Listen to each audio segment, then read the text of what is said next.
Bộ mặt tại chốn đầy thùng tia sầm nòng rừng muam bà mà cha bà toàn lôi lụ tiền xong bà nè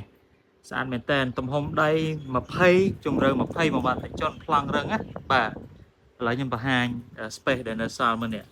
đi theo thông từ lì quạt đam đầm nằm hơi mà chọc tạm đòn bà tia bộ mặt tại chốn sầm nòng rừng muam mà cha bà toàn lôi khlang bà vì môn tờ lại palmen pram lại lụ trầm tài 57,000 ទាំងសំភារៈឥឡូវទៅមើលទីតាំងខាងក្នុងផ្ទះជាមួយនឹងខ្ញុំទាំងអស់គ្នាបាទនេះយើងចូលមកដល់គឺកន្លែងទទួលភ្ញៀវបាទសម្រាប់ទាំងអស់នេះគឺគាត់ free បងប្អូនជនបាទមានប្រព័ន្ធទឹកភ្លើងហើយស្អាតស្រាប់បាទយើងចូលមកដល់បន្ទប់គេងទី1យើងមាន2បន្ទប់គេង3បន្ទប់ទឹកបងប្អូនជនបាទនេះធំទលាយបន្ទប់មានម៉ាស៊ីនត្រជាក់មានអីមកចាប់និយាយទៅអូវលីចូលមកលើតែម្ដង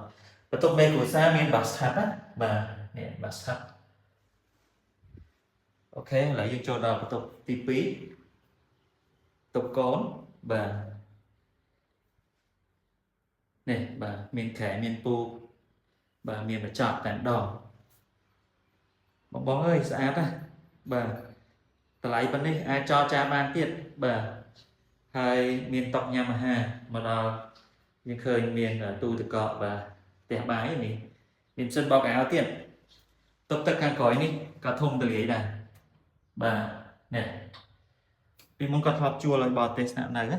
បាទបរទេសជួយចិត្តនៅណាបាទទីតាំងល្អបែបនេះសម្រាប់ទីតាំងផ្ទះរបស់យើងគឺនៅសង្កាត់សង្ហែខាងលិចផ្សារកត្រកបងប្អូនតិជនណាបាទបរិយាកាសល្អសម្រាប់ការរស់នៅបងប្អូនតិជនដែលចាប់អារម្មណ៍បាទអញ្ជើញមកមុនបានមុនទីតាំងនេះគឺល្អបាទតម្លៃពិសេស